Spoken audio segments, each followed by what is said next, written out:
Good evening, everyone, and welcome to the Policy Committee meeting for Tuesday, September 11th. Let's begin with our introductions, especially because we have a very special introduction to make, and that would be our stand-in student representative. Unfortunately, Joanna Vines couldn't make it tonight. She's under the weather. Sylvie was the student representative to facilities and enjoyed that experience so much, she thought that she would stick around and be a stand-in for Joanna. So welcome, Sylvie. Sylvie, tell us again, you're a junior? Yeah. Okay, and eager to serve on a board committee because everybody's gone through this drill, so don't take it personally. Yeah. I guess I'm just excited to see how the school board works, how it affects the lives of students, especially like in the high school, because that's where I go to school every day. Like, see how the decisions here affect school, the kids, the town. I'm interested in government, whether it's like local or national, so I think it's a good way to like ease myself into some experience with that. Wonderful. So happy to have your presence and your voice on this committee tonight, standing in for Joanna, and we'll welcome her back, hopefully in better health in October. So with that, of course, welcome to the rest of our committee here and our administrative liaisons and our solicitor, Mr. Diazio. And here comes the long-awaited teacher representative, Mrs. McMenamin. This is Mrs. McMenamin. This is Sylvie. Sylvie standing in for Joanna tonight as our student representative, and Mrs. McMenamin is our teacher representative. So I would like to turn it over to Dr. Rabarczyk to give us any administrative remarks he might have for us this evening. Sure. First of all, just in response to the questions for public comment, as it's been noted in the previous committee meetings, all responses to the questions asked at board committee meetings have been posted to the district board docs website, and you can find it under the featured section. Again, as in recent practice of our committee, the descriptions of the work being done is noted in the agenda and at the box of each, at the top of each accompanying document. But in a matter of general context for tonight, all but one of our policies being presented are being recommended to proceed to the full board at the September 25th regular business meeting for a second read and adoption. The only exception is 006, which we're actually bringing back for a repeat first reading. We'll discuss that once we get to that item.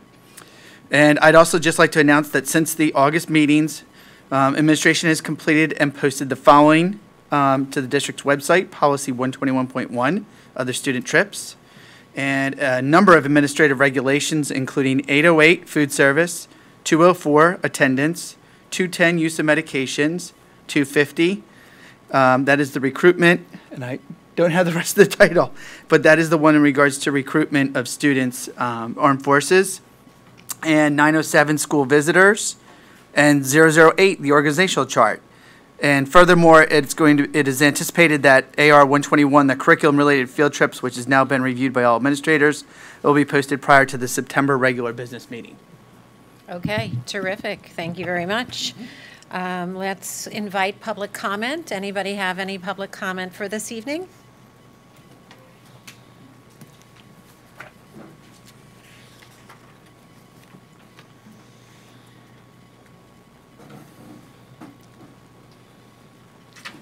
It's not, yeah, it's not on. It's on. Oh, no, it's not. Oh.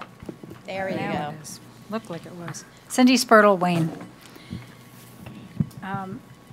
First of all, I appreciate the fact that the answers to the questions are posted on the website from previous meetings, but the posting was done probably a couple minutes prior to the beginning of the 4:30 committee meeting this afternoon. We found where they were located, so hoping that the answers to the questions from prior meetings will be posted in enough time for public to be able to read them and answer them and see if they have further questions. The second item is in the prior meeting, I'm talking about prior meetings, it was addressed by the chair of the committee, which was facilities, that public comment questions would not be answered. A decision had been made that they would not be answered during the meeting. So I thought I would go to policy 006, which includes public participation. And all public comment should be, this is quoting from policy 006. All public comment should be directed to the presiding officer, If questions are asked of the board that can be answered without unduly delaying the meeting, the presiding officer may choose to answer the question, refer the question to the superintendent or his or her designee, and indicate that the questions may be answered at the conclusion of the meeting or posted on the district website. I wanted to correct the implication that no questions would be answered during the meeting, because according to the policy, they are. Then going to what's being addressed tonight, student social events, just one question on page 2 of 2 under delegation of responsibility in the redlined copy. Item number 2 on the responsible for social event in accordance with this policy. It said that there will be a provision of adequate adult or other supervision at the event. And my question was, what's the other than an adult? Are older students not, would that be the possibility? But that's my question. What is the other? And also then going into student wellness, which is board policy number 272. It is being discussed tonight to be presented to the full board. And under authority, there's a list of, in accordance with the state board curriculum regulations and academic standards, some of the changes are being made based on those changes. Item number 4, in past meetings, there's been a question on the student wellness program that's been introduced, I believe, through the state. And the concern about, since we're having a sleep study being done, that sleep should be considered under student wellness. And I read through the policy, and it appears that they're talking about student wellness and events that happen at school, food being consumed at school, activities, gym, recess, or whatever, physical activities. But this item 4 addresses curriculum and programs for grades K through 12 that are designed to educate students about proper nutrition and lifelong physical activity. And my question would be, could sleep be in addition to that item number 4? Because those other 2 items are not activities that are just, this is nutrition in life and physical activity for your whole life. So I thought sleep could be added there. Thank you. I have a question. I'm sorry. The student social events question was in which paragraph? It's under delegation of responsibility, item number 2. Provision of adequate adult or other has been added. Okay. Okay. Thank you. Okay. Is there any other public comment?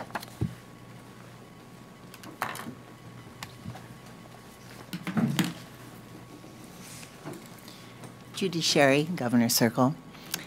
I'd just like to remind the board that the way committees functioned in the past was sometimes quite different from the way they're functioning now. And there have been years, I think when Eric Zajac was president of the board, where committee meetings would enable people from the public to contribute to something that came up as a policy was being discussed. Because when you're limited in discussing a number of policies to the beginning of the meeting and the end of the meeting, if you see something that jumps out at you as the board is reviewing a policy, you're not invited to participate and make the change when it's really a timely change to be made. So I think that's really important for the board to keep in mind, and it makes for, in the end result, I think, a far better result.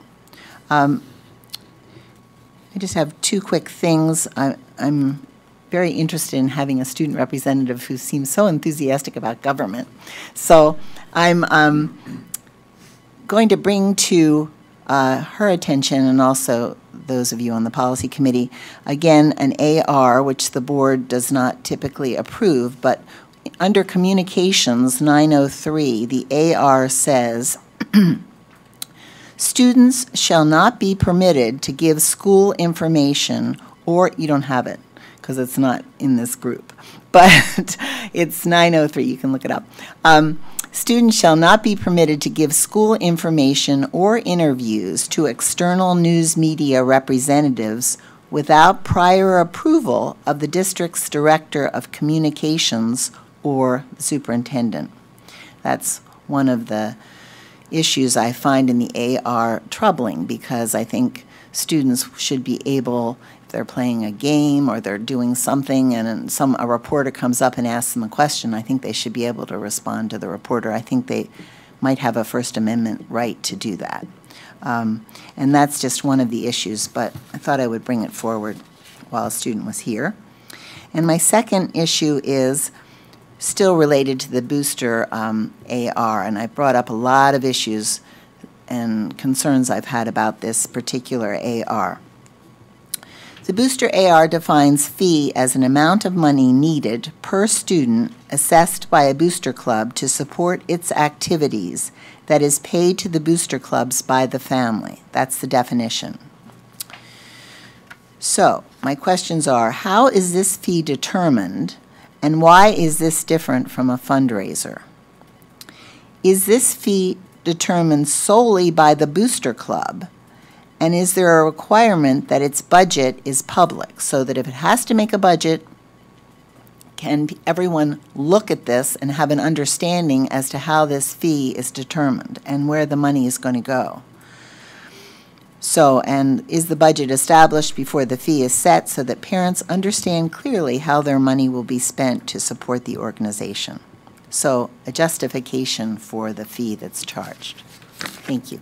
Okay, thank you, Mrs. Sherry. And seeing that there are no other members of the public, I'll assume we'll move at this point into approval of minutes. Oh, Mrs. Solomon, did you have? No? Okay. All right, so we'll move into approval of minutes. And is everybody okay with the minutes from our last meeting together? Yes? Okay. All right, super. Then, as Dr. Rabarchek mentioned earlier, this meeting consists primarily of policies that have gone through their first reading with the full board. The purpose of their being on the agenda tonight is to tee them up for their second reading and adoption at the September business meeting. And there have been no changes to anything on this agenda that's up for a second reading except for Policy 915, the Booster Club policy. Its administrative regulation has been tweaked, not the policy itself. So unless there's anything you want to add, Dr. Rabarchek, I'd say we move into Policy 217, graduation requirements, and see if there's anything anybody wants to comment on about that policy that's already been through its first reading, noting that there have not been any changes since its first reading. Do I have anybody on the committee who has a comment? I'm looking at it quickly from last month, but I thought there was a little bit, there actually, the question I had is something I guess I should have come up with last month, but this notion about a student with a disability who has attended high school for 4 years, for some reason it caught my eye today, not last month, that I wouldn't have necessarily said, I mean, I don't think that we hold this bar for any student. Any student can graduate from Radnor High if they come in as a junior. So you're not saying high school meaning Radnor High School, you just mean high school. High school. But with a student with an IEP, is that the law, or is it that they have to have met the requirements for a graduation, for their IEP in order to graduate? Law. So these are the students who would be considered for a deferred diploma that attend high school up to the age of 21. That's not, I'm sorry. Oh. That's not my point. Oh. What about if you attend high school for more than 4 years? So it's a very specific number, the way that we've identified a student with a disability who's attended high school for 4 years. What if they attend high school for 5 years or for 6 years? That's the part about this that's... So it's at the end of the 4 years, maybe right? it should have said at least 4 years, I believe the 4-year provision is from a State Board of Education reg. That's the way that the regulation is written. And I think it's to graduate with your class. Correct. Because usually standard curriculum would be 4 years of high school. I understand But that. Now, I also might not see be your asking point. my question correctly. Say a student has an IEP, and for whatever reason, they end up attending high school for 5 years. But at the end of 5 years, they're ready to graduate. They're not going to stay till they're 21, blah, blah, blah. They've completed all the requirements of their IEP. I mean, And that's that last sentence. I don't know if I'm clarifying it, Susan, but such students shall be awarded the certificate of attendance and will receive a high school diploma when he or she completed his or her IEP. okay, just So for that's- whatever reason today, if you that guys tell me it's piece. fine, it's fine. But for whatever reason today, when I read that today, It just I seemed read the out of- specificity of 4 years as somehow potentially prejudicial to a student with a disability, as opposed to it saying a student with a disability who has attended at least 4 years of high school. That's all I'm saying. I think it goes back to where the code is written. And the code may be I written that think very but I think it is specific what way. you're- But it is what you're saying. I mean, it doesn't mean that it can't be on their 5th year. Right. That's kind of my point. Right. All right, Well, that's all. It caught my eye today. I wanted to Now, clarify. I agree with you. I had the same conversation a little while ago with Tony, actually, and I think part of it is that, You might. yeah, I think so, that the students would be able to graduate after the 4 years if they're going through a 4-year with their fellow students, that they could choose to walk and to get a certificate of completion. Unless they decide that they're going to graduate, then they would get a diploma. That's correct. Okay. Or they could defer that and then continue to go to school for another couple of years till they turn 21. Okay. So, yeah. Okay. Does anybody else have any further comments or questions about Policy 217 before we send it on to its second read?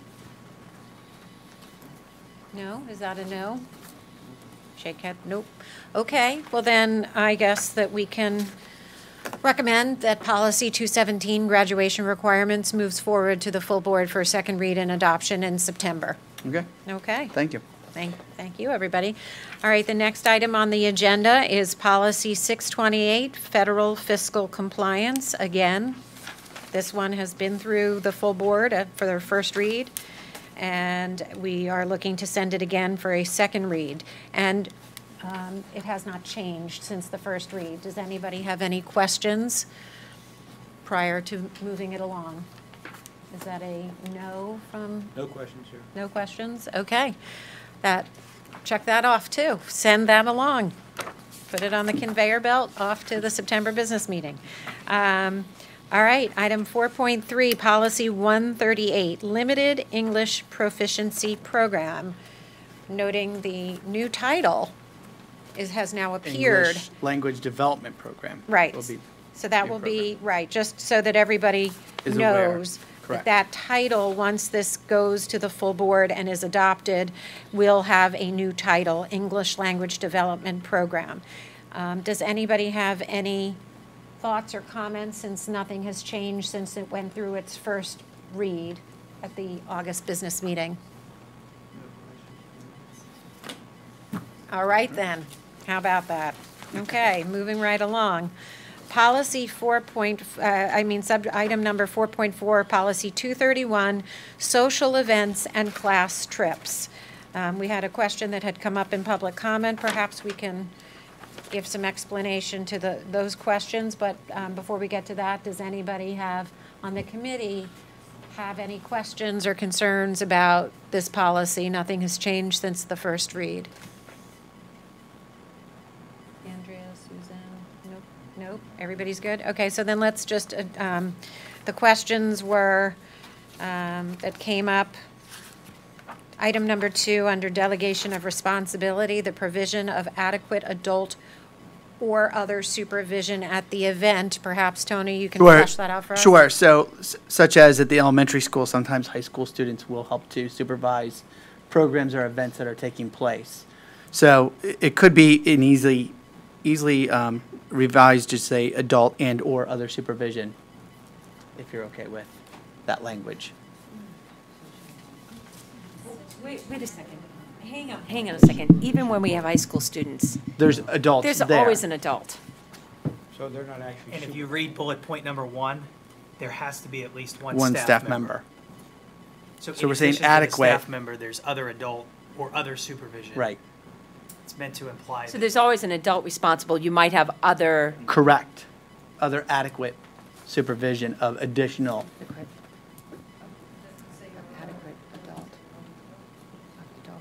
Adequate adult. I guess I would have said it maybe, now that they say it, I would have said of adult or other adequate supervision. I mean, I hear what you're saying. So number 1 precedes number 2, so it's all fine. Okay. Well, what is adequate, I mean, what does adequate mean? Is that a number of adults or somebody who doesn't have a criminal record, or, I mean? Well, I generally, mean, maybe- so I do all like of our. Susan's suggestion, right. actually, that you flip the adequate and put it next to, in front of supervision. That they have the provision of adult or other adequate supervision at the event. Would As anybody? required by the circumstances. Yeah. Mm-hmm. Would anybody object to that change, and it doesn't keep us from going forward for a second reading? Well, Okay. Do we allow? Mike? What does supervision mean? Do we allow students to supervise students? So again, at least a staff member that has to be Understand, present or they adult, have but their- yes. They have their responsibility, I understand that, but Mm-hmm. do we have students supervise students? We do. Rarely, right, a rare occasion. So if you're at an event at the elementary school where a high school student has a group of, Long they're as- doing an activity in the classroom with a group of kids, they're that direct supervision, even though As the, long as somebody else is there. correct, there's a teacher there, right. We have that in here. Yes. Okay, all right, I'm good with that. Okay, so just to make sure, we are rewording number 2 to say the provision of adult or other adequate supervision at the event as required by the circumstances. Correct. Okay? All right, super. So that means that, which one are we, 231? Social events and class trips is headed to the full board for September for its second read and adoption. Okay. That sort of concludes the second read part that hasn't been changed for the most part. We're moving now to item 4.5, policy 006, meetings and public participation. Just as a reminder, you saw this for our first reading in August, but upon further review after the August business meeting, it was noted that there was some duplication in language in 006 where how a board votes to adopt, amend, or repeal a board policy was listed twice, once as needing a regular majority vote and one as needing a 2/3 majority vote. So our solicitor directed us to remove the 2/3 majority vote as the criteria for taking those actions with policy, and also told us that that is a technically substantive change that requires us to take it back for a rereading of the first read. I know there's a lot of reads in that sentence, but that's essentially what we're doing. We couldn't move it for a second read. We're taking it back for another first read. Does anybody have any questions about why we're doing that? And do we have the recommendation from this committee to proceed with sending that on in September for a first read again? Well, I think the only question I have about it, Ed, is which one's the law? So I actually thought that we could do number 10 under A, that we just have a majority of those board members present and voting, as opposed to the majority of the full board. So with regard to statute, which one is it? So, under section 10, Yep, subparagraph A. Yep. The items listed there require 2/3 of the full board. That's where adopt, amend, or repeal board policy, that was stricken. So the place where that item will be retained is number 27, under 10B, which requires the lesser number of votes, which is simply majority of the board. the only reason I'm looking at this carefully is that I think we looked at this when we did policy 006 a couple years ago, so And I did take a look and I went back to try to figure out why the duplication was in there. And I believe in a prior version of this policy, which would have been prior to December of 2016, I believe the board had imposed a requirement that 2/3 vote was required to change a board procedure, which would be the items in the zeros in the zeros section of the manual. Right? But that's not how that got written ultimately back in December of 2016. So where is it that we have to have 2/3 of the board to change one of the zeros? That requirement's not being retained. I mean, that discussion could happen here. Right now, the way the policy reads, anything can be changed by a majority of the board. Is there a statute related to that? No. Not No. for the zeros? Correct, no. Huh. That would be, the board can impose that requirement on itself, but there's no statute on that. And I think school districts, I would say, are split in terms of how they handle that. You have some follow-up thoughts on that, Susan? No, I'm thinking that through. I remember the word procedures versus policies, and that it's a very specific, it's the hundreds, it's the zeros rather, not the hundreds. No, probably we ought to make sure that the full board understands the implications of what that means, so that everybody knows that they're okay with it, that's all. I mean, assuming everybody reads this carefully, their packet, I don't know that the subtlety of what you're saying. I'm remembering the conversation very vaguely about board procedures, and you can understand why you might have it be that board procedures that there might have been a time when we said that. Sure. And that's one of the reasons why this is a substantive change to the policy. Got it. And Okay. that's why it's going to go back again. For a first read. For a first read. And Yeah, if there's if there's comments or concerns at the full board level, You wanna we'll have an just- opportunity. could you No, I just understand what you're saying. Thanks. reiterate, like, what you think the hurdle might be for board members that should be emphasized in September? Really what it is that this striking, and maybe we arguably did it back in 2016. At whatever point we changed the word board procedures to board policy, see, board procedures are the zeros of board policies. And there was a time, it appears, that in order for the board to change the zeros, it had to be 2/3 of the board. Correct. And that somehow just kind of went away. And I suspect what happened is that back in 2016, someone interchanged the word policy for procedure, and under section 10A, the word procedure got changed to policy. Correct. So it kind of got changed a couple of years ago. All right.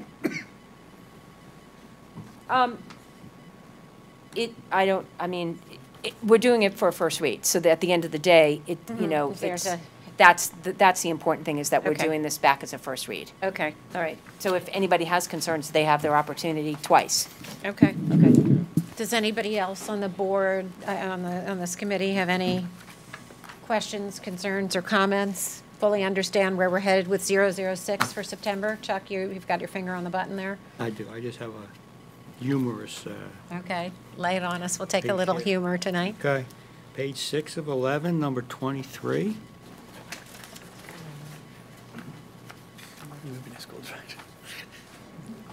Do we have the authority? Do we have the authority to do that? It's a very narrow provision, Yes. Chuck, of the school code, which says that if a board member misses 2 consecutive voting meetings, the position can be declared vacant, and the board member can effectively be removed. With no excuse. Correct. With, yeah. Correct. If there's an illness or there's a conflict with other meetings. With work or other correct. things. Oh, yeah, correct. right. I just found They would that have to funny, not that's all. contact us. That's correct. We Okay. could say removing a school director in accordance with something, because that. When you see that, you automatically go, wow.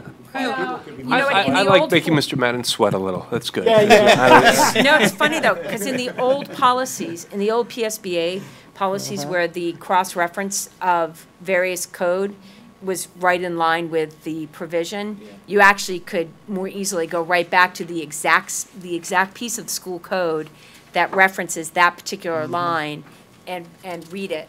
And it's a little, this is the one thing I don't like about this new format, is that tying specific code back to specific pieces of policy is a little harder. But I do remember that being the case, and the cross-reference was there, and it was a very specific, you know, and which is, by the way, probably part of the reason why we actually have to, I think, give board members the full list of voting dates for the year. So board members have to be informed of all the business meetings for the full year. Like, they're set, and board members have to be made aware so that this can't happen. Doesn't kick in.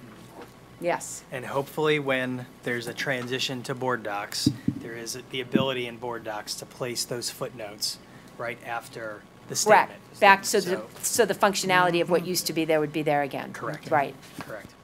Okay.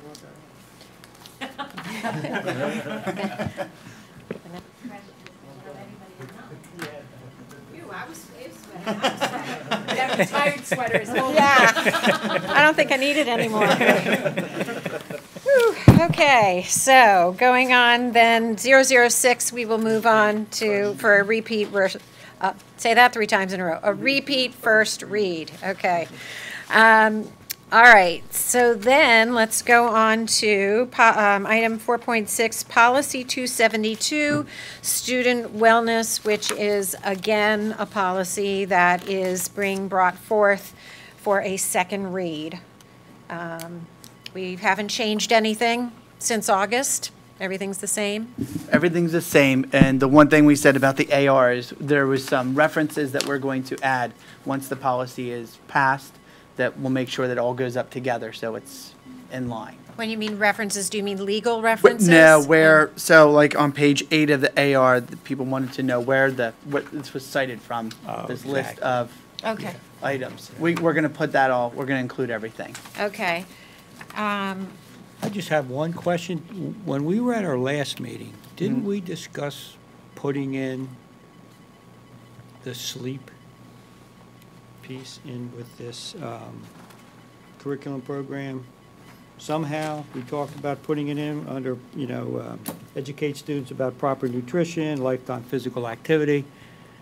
Yes, Because that did come up in. If you remember, Roberta was here, and she came up with the military. Oh, that's right. Nutrition, exercise, and sleep. I've spent time with Roberta since then, and she mentioned that a few times. Okay. I'm just throwing that out we did have a conversation about that. I don't remember exactly how or where it was put in, but I'm open to suggestions. It seems like we're trying to educate the students on the importance of proper nutrition, lifelong physical activity, and the other piece that Roberta brought forward was due to the Army piece that is the sleep. I would be open to that. I don't know how you could real word it, but I mean, you're open for a conversation about it. Right. I would maybe suggest at this point, since we have an adolescent, student sleep committee, that's committee is preparing to come forward to the curriculum committee in November. November, and to, share, the status and recommendations and where we are. I think that let's hold off to see what things the committee is recommending that we put in place as a district, and then depending what we put in place, we can then look to decide whether we need to add or change any policies down the road, if that makes sense with this committee. Yeah, I would be open to that. I just wanted to reflect back on the input that we received. Now, as long as we're going to then revisit, like we could then amend this later, is that what you're talking about? If we decide to, based on the outcomes of our sleep committee? Where was it slated to go anyway? Do you remember? I thought it was close to here. Proper nutrition, lifelong physical activity, and...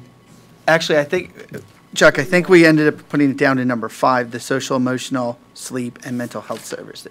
No, maybe it wasn't there, but there was somewhere. It was in I think it was someplace. number Or number 4, proper nutrition, sleep, and lifelong. I believe it was there. Yeah. I'm going to play a little bit of devil's advocate, only to not get the cart before the horse here.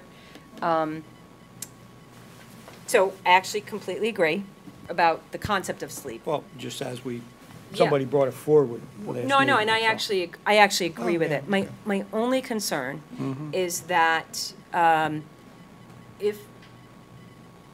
in fairness to the sleep study that's going on right now, which I think is our evidence that as a district we care about the sleep needs of adolescents and students in our district.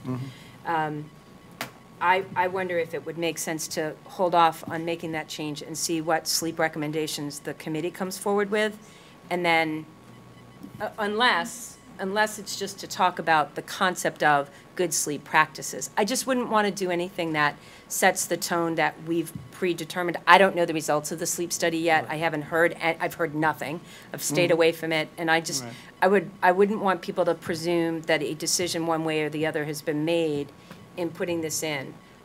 Right, we agree with you. I think we kind of all agree with you on that. Okay, all right, To just hold off and leave it the way it is. yeah, all With right, an opening if after the study comes back. Exactly. but- Yeah. Yeah, okay, Yes. I think we're in agreement with that. okay. Yeah, I mean, I think It's kinda one what way you- or the other, we will be, we already purchased health textbooks that will be addressing sleep, so we do Correct. have We curriculum confirm that is in in the health place. program. And what specific programs, if not changing our school hours, are recommended by the committee to adopt, will also be programs addressing sleep, and it probably would be a good idea, maybe at that point, as part and parcel of the sleep recommendation, to recommend amending our policy. Would that make sense? I don't know. What's their charge? It may. I mean, Yeah, let's, I let's mean, wait and yeah. see. Yeah, Okay. the recommendation. and- Might come out, who knows? It may. Okay. But All is right. everyone else, any other comments regarding that policy or? Nope. Okay, Great. Nope, okay. So 272 moves then to Second read. read in September. All right, and then we come to item 4.7, booster clubs. This is the, just as a reminder, and we'll bring Sylvie into the policy universe here by saying that the board has the authority to approve policies. Sometimes we review administrative regulations, but we don't officially approve them. This Booster Club's policy has gone for its second reading, and nothing has changed about the policy, but we brought back the administrative regulation just to sort of flesh out the meaning of the policy for the committee to see, because there were changes made since they've last seen it. And I'll turn it over to Dr. Robarczyk when he's ready to give us sort of the lowdown on what changed about the administrative regulation since everyone last saw it. Sure. If you would turn to, I guess in the red line, page 3 of 7, there are a couple things that took place in the AR. One is the definition of fundraiser and the definition of fee was added. Our definition of fundraiser, we stayed consistent in regards to where we took the definition from. Excuse me, And- Dr. Robarczyk, may I just Sure. point to the first sentence there that's sort of meant to set the stage for Oh, the yeah. definitions? Sure. So that first, thank you. It You're looks welcome. all redlined. It looks Yes. crossed out. The first sentence within the AR there, under fundraising and fees, is established to set up for the definitions, as Ms. Goldman said, for the two definitions of fundraisers and fees. So that it's something that may be instituted by a booster club to generate the needed per-student revenue to support activities of a booster club. So that's where we, again, broke out the definitions of fundraisers versus fees. And as I was saying, the fundraisers, to stay consistent within policy and ARs, it was taken directly from our policy 272, which made it easier to understand for everybody as we're moving forward with that definition. And then we went into talking about if families of students participating in these activities are expected to provide booster clubs, it's expected to provide for a booster club's needed per student revenue by participating in the club's chosen revenue, generating function for either fundraising activities or an assessed fee. And then again, now clarifying that language, if there's a financial hardship, the families still may reach out to the coach, the activity sponsor, the booster club leadership, building principal, or athletic director for assistance. So we didn't limit it to the family needing to go right to the booster club's officers, but rather had other choices such as the building principal or athletic director to support their hardship. Now, these changes were made in response to commentary at our August Policy Committee meeting in this particular section of the AR. And as I've reviewed it on both the video and you have as well, that there were some consistent questions that came up, one of which was, what's the difference between fundraising and fees? Are they one and the same? The first sentence here that Dr. Rabarchek referred to was really meant to establish that fundraisers, which are activities, and fees, which is sort of an assessment, are both means to an end that booster clubs use to generate student revenue per student in order to provide the activities of the booster club. So there are two different means to an end. You can either fundraise, which is activities where you sell tickets or sell hoagies, as Mr. Bechtold said, or in some cases, the booster club says, in lieu of doing those fundraising activities, you'll pay a fee. But they're both means to an end. So that's sort of what that first sentence was designed to do, is explain that. I'm not sure if it did it clearly, but that was the intention behind that sentence. And then if somebody still had the question of, well, what is the difference between a fundraiser and a fee, the definitions were established to sort of flesh out that more global initial statement. If that makes sense. The language may not be sufficient, but we put that in there to sort of satisfy those questions. And I see, Susan, you have your light on, so do you want to? I understand it. Yeah. I am thinking through a couple of instances. Mm-hmm. I would word it slightly differently, the introduction, only because I'm not sure that, while I agree that I think fees are very much tied to individual students, I don't think fundraising necessarily is. Mm-hmm. And I guess I would say it this way. Fundraisers and/or fees may be instituted by Go slowly, please. fundraisers and/or fees may be instituted by booster clubs to generate the revenue needed to support the activities of a booster club. Okay. And then fundraisers are activities, and fees are an assessment. Right. I think, and I don't want to give specific situations, but I think that there are fees that are assessed that are very much, they are kind of across the board. Mm-hmm. They are supposed to be equal and divided by the students. Fundraising is not necessarily done that way, and it's not necessarily tied back to an individual student's needs. Mm-hmm. Might be tied back to an individual student's participation, but not necessarily tied to that individual student's per student need revenue. Mm-hmm. So, well, I like the change there. it's just they are both instituted to generate revenue, Right. Right. to support the club. Right. So, And actually, I wouldn't even have said to support the, see, I wouldn't even say that they're to support the club. They are to support the activity that the booster club exists for. You have to be, I mean, you don't have a fee to support the football booster club. The football booster club institutes, I'm saying football, I shouldn't use a specific one. The booster clubs are generating revenue to support an activity. Mm-hmm. So Right, 'cause it's not- revenue isn't to support the activities of the booster club. It's the activities that are supported by the booster club are for the students. Right, for the team at the Booster. What team do we Yeah. not have? Do Yeah. we have a Quidditch team? Probably. You know, right? So maybe we do.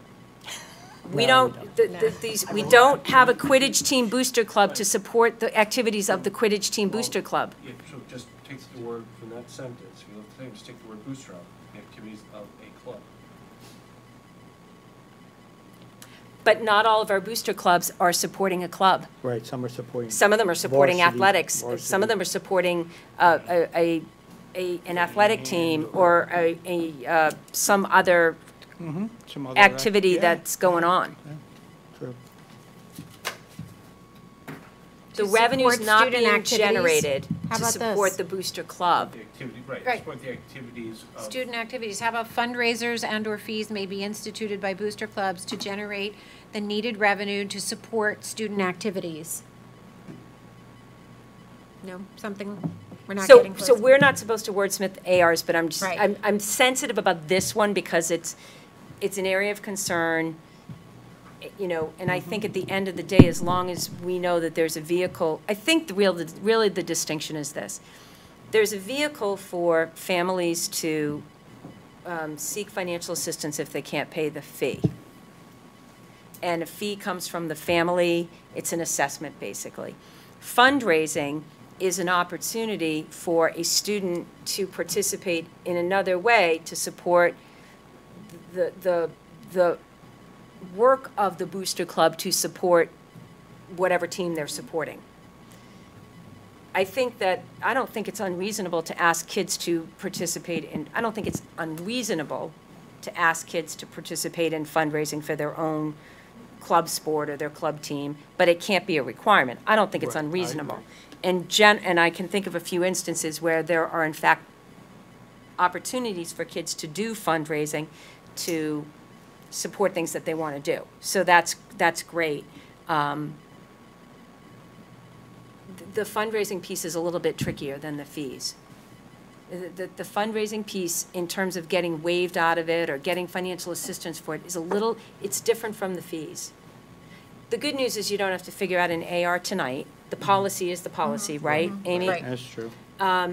This piece, Tony, how much input did you get on this particular piece of it from Dan Dan and Mike Bechtold, Friel Mike have been Friel? directly involved in the wording Of this? this Yes. piece. Okay. And Susan, just so you know, in terms of timing, while we don't have to approve the AR, we are trying to get into the practice of always, as soon as a policy is passed, having the AR ready to go with it, because as you well know, policies are only as good as their ARs to go Yeah. along with them. So by the end of September, or by our September board meeting, since we're also trying to get into the practice of posting our policies and ARs within 48 hours of passing them, right? Something to that effect? To that effect, yes. Right. Yeah, no, I agree. We'd like to have the AR ready too, so. Yeah, no. And by the way, so I think the definition of fundraiser and fee are both really good. It's more the wording of the intro. That intro sentence? And then, I don't know what the right answer is about asking kids to participate in a fundraiser, because it's not necessarily their own funds. Susan, let me ask a question and see if this addresses your question, and I don't want to My oversimplify mind is it, running but- through a couple of different specific situations that I don't want to be specific about. So each one of these boosters have bylaws, and the bylaws will state the activities of the booster club. Right. So if we said fundraisers and/or fees may be instituted by booster clubs to generate the revenue to support their mission as outlined in their bylaws, and the bylaws will outline what they do. See, I think that's much better, yes. Okay. I think that's Good much idea. more appropriate because each of the different booster groups are going to function differently Correct. to support whatever their particular activity is. Yeah, I think that's probably the way to say it. Good? Go buy a Everybody lottery agree? ticket tomorrow, Ed, that was good. Just make sure you have that written down now. Yeah. I didn't write it down. We have tape. Yeah. That's true. Do you need us to give you a moment there, Ed? Fundraisers and/or fees may be instituted by booster clubs to generate the revenue needed to support their mission. As outlined in As the bylaw, outlined. you said it, yeah. Yeah. Yeah, that's great.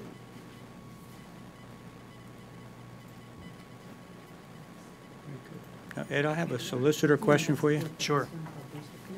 If a policy's in place without an AR, it's still in place, and it's implemented by the administration. Correct. Without administrative regulations. So administrative regulations, we're putting them in place, and you guys are drawing them up, just so we know how you're doing that. But they're not actually required.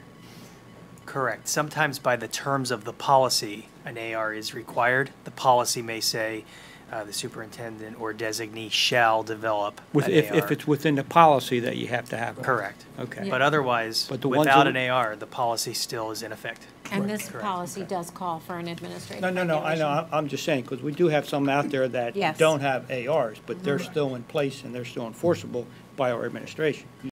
using their own professional guidance. I just wanted to point out also, if we move on past that, because does anybody, Andrea, do you have some questions before we move to another part of the fundraising and fees section? Not, okay. Okay. Because there was another question that came up, which was about a student, a family who needed financial assistance and what the protocol would be for that. So there's been some rewording you'll see on page 4 of 7, where it says if there is a families of students participating in the activities supported by a booster club are expected to provide for a booster club's. Now, we may want to change this needed per student revenue line, right? Because we did that previously by so that administration may want to revisit that first sentence as well to make it mirror the amendment on the other one. But the second sentence says, if there is a financial hardship, families may reach out to, and it gives a menu, the head coach, activity sponsor, the booster club leadership, the building principal, or the athletic director for assistance. You can go whichever path. Susan, I know you had a concern about that and wanted to see if you were comfortable with the way that's been worded. Yeah, I think the point at the time was, whoever it was, we need to have a couple of different avenues there, and you guys have an intentionality of a lot more of, training and whatever, and just understanding the sensitivity around financial hardships. Mrs. McMenamin, did you have some questions about financial hardships and maybe anything having to do with that? Not to put you on the spot, but. Okay. Did you bring your notes? I did. Okay. I really think we hit most of it in some of these conversations that we just had. I just want to make sure that nobody's excluded for not being able to pay, right. And I didn't know if that was something that should go in there, that nobody's going to be excluded. Like, if I just can't do it. After talking with Mr. Bechtel and Mr. Friel, they said that it's never happened. So they felt very confident, and we used the example, and Chuck and I were actually discussing this earlier, just like Camp Canadensis, for example. I'm just going to go to the elementary. If there's a hardship, there's always a discussion between that individual and the school about how they can contribute, if it's $100, if they can do $50. So I think there's always some type of work between the two. So the feeling I got from Mr. Bechtel and Mr. Field was it wasn't necessary. So.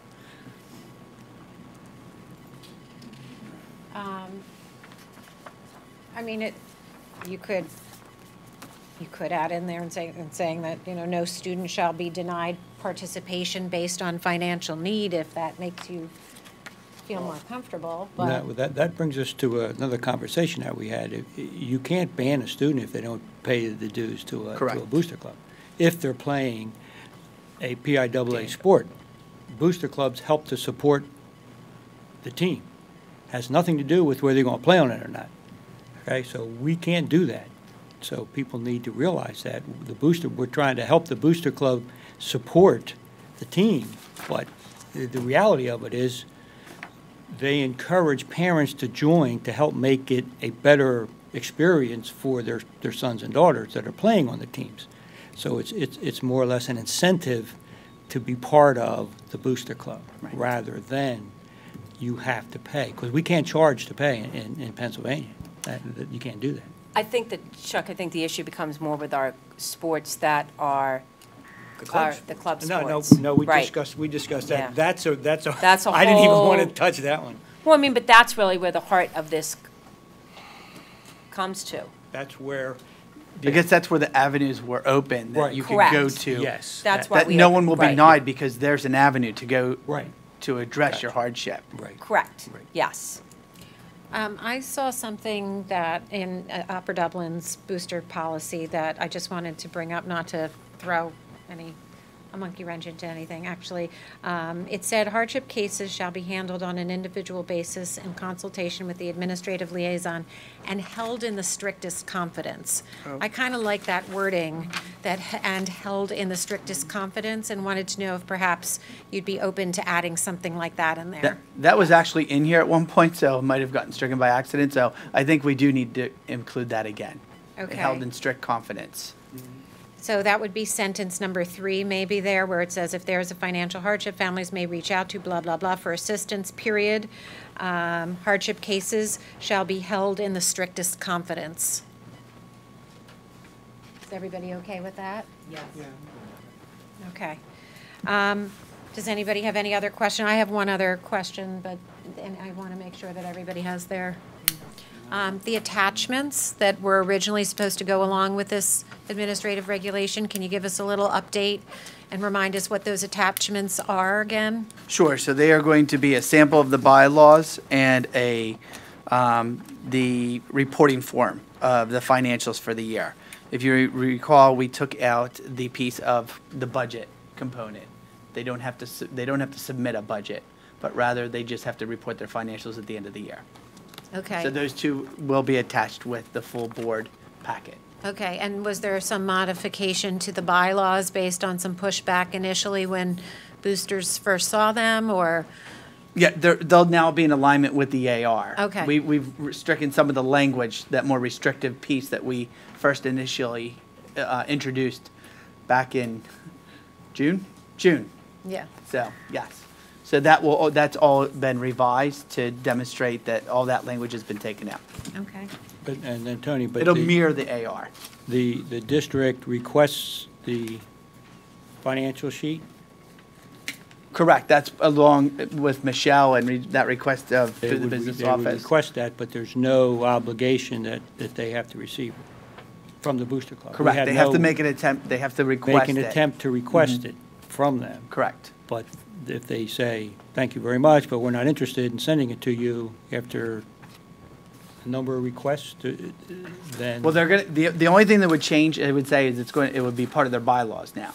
So if they have, and there's gonna be a policy that they're going to have to report based on the bylaws that are part of the policy. So if it's in their bylaws, so then we're They have going to to. provide That they have to provide it. a report to the business office. Now, who's going to approve their bylaws? So who's going to make sure that that's in their bylaws? Or do we have certain You go back things to the that we must have in their They are. bylaws? So my recollection is that in the attachment that was the sample bylaws, there were certain provisions that were in bold. Okay. And the face of the bylaws stated that the provisions in bold were required. Gotcha. And it also says the and that's- superintendent or designee shall review bylaws and amendments to ensure compliance with board policy and this That's administrative what I was looking for. regulation. Thank you. Yeah, and so I was just, and It's in again, there. this is one step, you know. Right. You know, we're making, you know, baby steps in trying to Right. put this together. Right. But if a booster club then doesn't share information in the situation you just shared, Mr. Madden, if they didn't share, they would be in violation of our policy. Correct. Okay. I mean, there was a condition before with the Title IX reporting that it was sometimes difficult to receive some of that information. That's what you're referring to. Kind of Yes. bringing that up so that Yes. moving towards. This would address that. We believe this would help address that. Okay, thank you. All right, so there's an attachment A and B that's coming along with this. There is on page 4, you're going to rework the sentence that starts of families of students participating, right? To have that mirror the sentence we amended on the other page. And this will go forward to the full board for its second read and adoption. And then what we have on our website is that there's next going to be like a communication plan, right? So that it'll be disseminated to, do you have that, Tony, the So, calendar? 'Cause I can, there's, because it's not over just when the policy gets passed. There's a plan after no, there that. is a plan, and Mr. Petiti and I are actually planned to meet this week to update that plan. So because of being pushed a couple months, but if you go under community, booster clubs,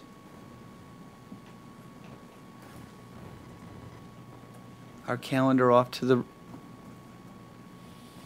Ooh.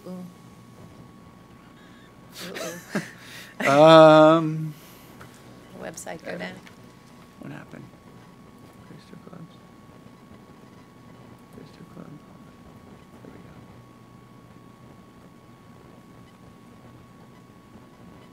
So September, we are in a third review. If you remember, the first month, there was no recommendation to move anything forward. So once we have this approved, it actually says develop administrative regulation, which we have already, which is nice. And then as we move into the late fall, Develop FAQs. oh, the FAQs, there we go, that will assist in providing the details of the adopted policy.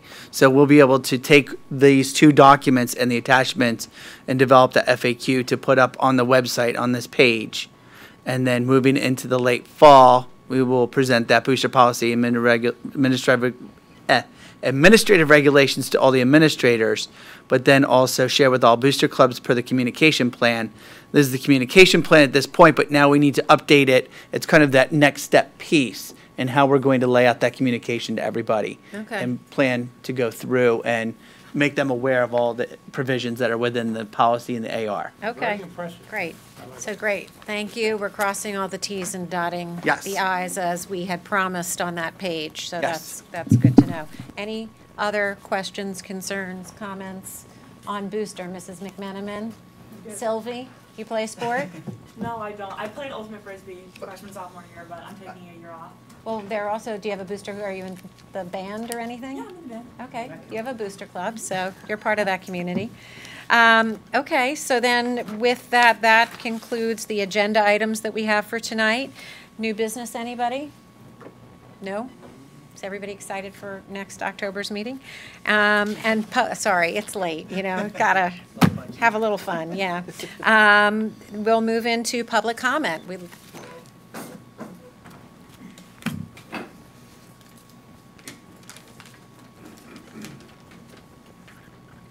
Good evening, Mrs. Sherry.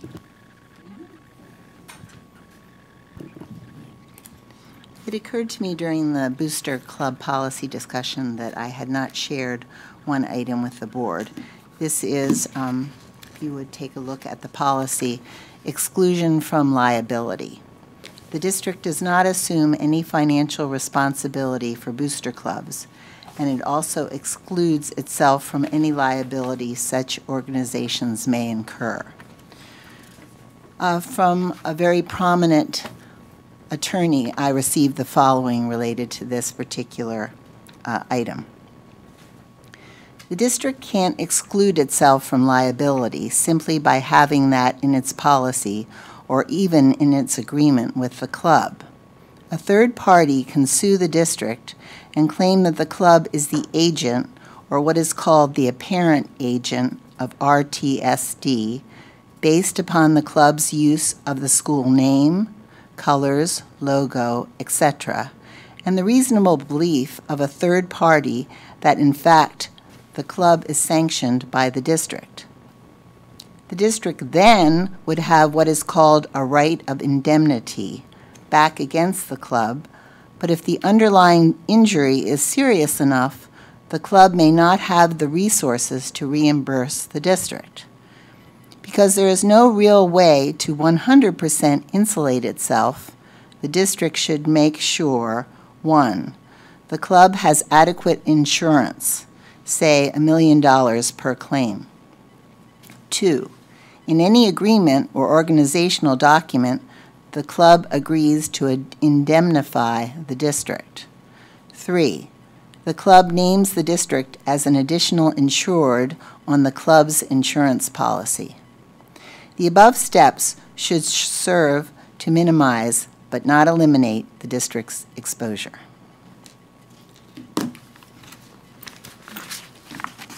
Well, So, thank you. We have our solicitor here. We can review the policy and the AR. Your mic. At one point in time, I know we discussed an insurance requirement. That may or may not be a provision in the bylaws. I'll have to go back and look and see if that's required. we haven't looked at those documents in a couple months. But it's certainly, the point is well taken and something that, is appropriate to consider. What are the implications of that consideration potentially? Let us go back and look and just find out what was in the initial discussions. I mean, I think this did come up several months ago, and there was decisions that were made several months ago in relation to the role that our boosters clubs play in the lives of our kids and our activities, on which direction. And frankly, off the top of my head, I would have to go back and check to see what was our decision several months ago on that. So we can revisit it. Okay. The attorney did say, any questions, let me know. All right, well, I guess with that, we will, was there any other? Oh, yes. Oh, I'm so sorry. There's one other member of the public sitting there. I know, it's 9:25, forgive me, I've been sitting here for a long time. The other half of the public. Just two things in the discussion about, now I can't find in the booster clubs, well, that's one of them, but the other was, you just brought up, the budget is not a requirement, is that what you said? But in the booster club assistance that's being given, one of the treasurer. The template that was Template for a provided in budget. the original attachments is not the budget template that will be included as part of the attachments. Oh, it's not going, okay, but budget is still required? Assisting with the creation and adoption of a budget for each school year. But they're not submitting or collecting it. It's just the helping of them creating one. I just wanted to, I saw that when you were discussing it. And the other was back to 006. And I know just a quick, it kind of jumped out of me. And that was, it was an edition after Robert's Rules, and it said 11th edition.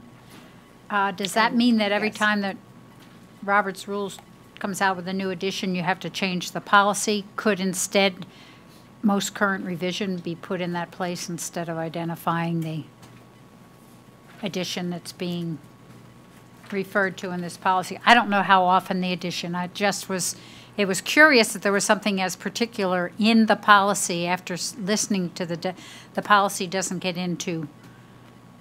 Yeah, It- I should have pointed that out. It could be then. noted as most current edition. It doesn't have to be specific to the 11th What's the edition. difference between most current edition and newly revised? Are they the same things? Because I noticed online there were two different newly revised. Well, the book itself is titled Robert's Rules Newly Revised. Okay, Then there's an edition that follows it. So it will always be the newly revised edition, or the newly revised version, and then there will be an edition that follows. So currently, it's the 11th edition. okay, so you're The latest edition of the newly revised, right, okay. Can you, Rather we than just putting- do that then? That's The fine. latest edition of the newly revised? I mean, come on, this is like so silly. All right. All right, so with that, I guess we'll see these documents in September. Thank you, everybody, and have a good night's sleep. September. Stay dry.